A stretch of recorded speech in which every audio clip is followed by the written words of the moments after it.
How to delete Facebook account. Hello everybody, welcome back to my channel. This is me Pipin Bisnath, and today I'll guide you on how you can delete a Facebook account.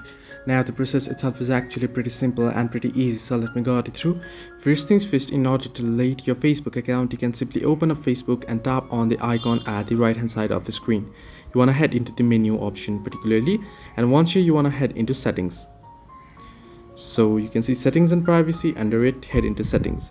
Once on settings, you can simply tap on the account center option, and here you should be able to see option under account settings that says personal details, and under it you'll find account ownership and control, then deactivation or deletion. Under it, choose the account that you wish to delete if you have multiple accounts linked, and then select the delete account option. Make sure the blue dot is on the delete account option.